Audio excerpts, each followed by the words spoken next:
So guys, this is game one of a best of three, and Oh, one of the casters dropped out, but that's fine because it was only in the first 10 seconds. yep. It is a best of three game rather. It's game one, and it is between inFKsis, who is the teal Protoss player, and GLSnute, who is the red Zerg player.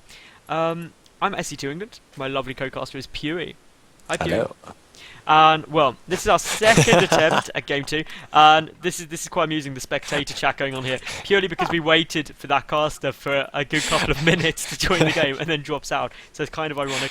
But anyway, Pewee, I'm looking forward to this game. It's on Ohana. It should be sweet as. Obviously we've got cases going for that fast expand. I reckon Nexus first. What do you think?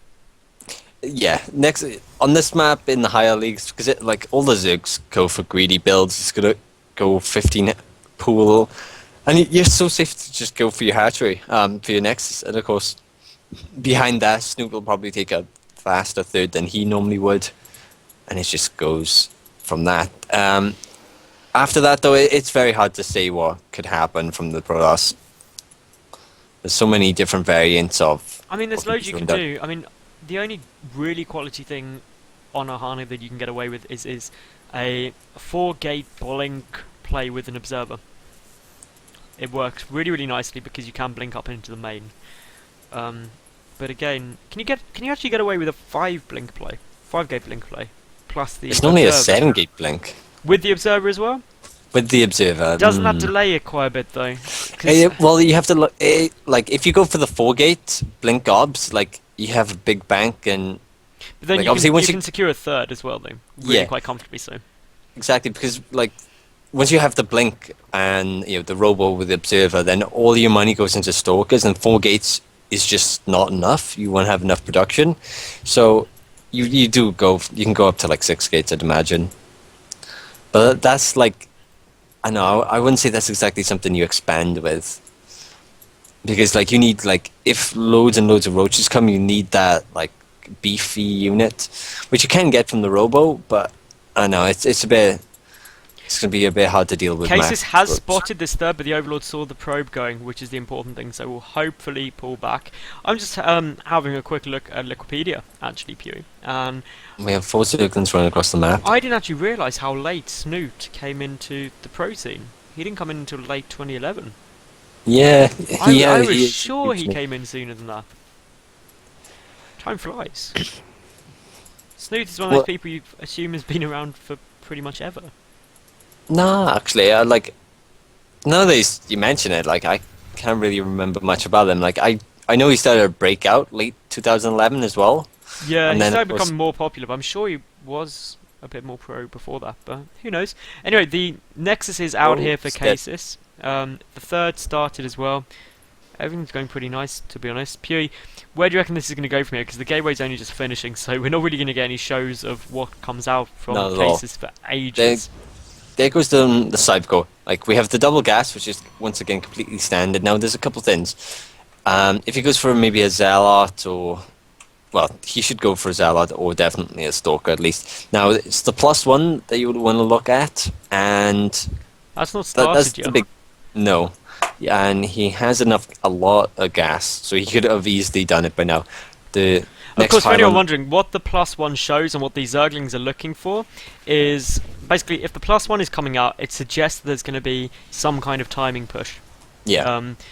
Especially on Ohana, you would put a Zergling to check on the third timing. If you don't see a This third +1. out, here comes the +1, but it's really delayed. But that was Yeah. to get that. Well, the significant thing to notice is Warpgate takes 160 seconds, +1 takes 160 seconds. So if you start them at the same time, or like just before or something like that, like they'll match up to each other. Whereas if you see like Warpgate and then like a minute later the +1, he's not doing a time in based around Warpgate. So as it stands, they're close, but he will normally chrono boost the Warpgate to get out faster, where that changes their timing. So this is interesting. It's just we need to.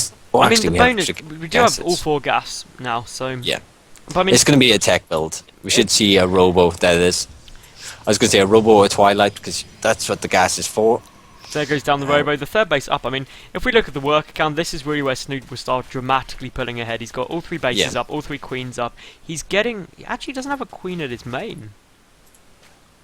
That's quite odd. Yeah, that's really quite peculiar, but obviously he does know that the 4 gases are down. Or can assume because he can see the double gas of the natural. Which, as a Protoss player, if you see that, it's almost always going to mean 4 gases. Yeah. Absolutely.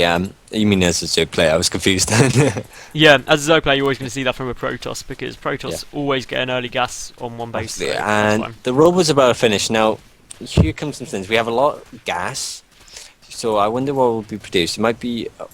Oh, okay, it's going to be an Observer. I just want to know what he's following it up with. We have a couple of gateways, so it might be in an Observer just to play it safe, and then into a Warp Prism, maybe a sentry drop of some sort. Okay, we have 6 gates, so it's going to be the Obs for scouting, then maybe 1 or 2 Immortals, and then, yeah, the Warp Prism. Massive push. We do have Snute with the macro hatch, though, and to be honest, the double macro hatch, actually I didn't even notice that, and this is going to mean Snute is going to be able to max out so quickly. Yeah, and he is about to kill the rocks between his natural and third, which is so good for him. He doesn't have any spines, which... may play a part. He's negated getting the spines for getting those earlier hatcheries, which... Yeah, that's true. To be honest, because of the timing this push is going to hit at, it should pay off. Just the Baning Nest on its way. Baning Nest as well. But with all, like...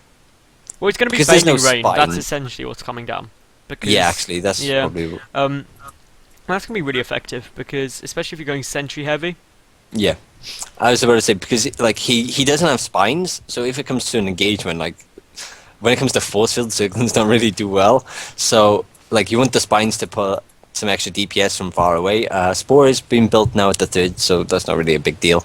And yeah, like if you have the force fields, you can't do damage really to the unit. Now Snute has seen just there, he lost an overlord but did see all those sentries, and that's a big tell, because there's a lot of sentries there ultimately, and if you don't get that many sentries unless you're going for a big push.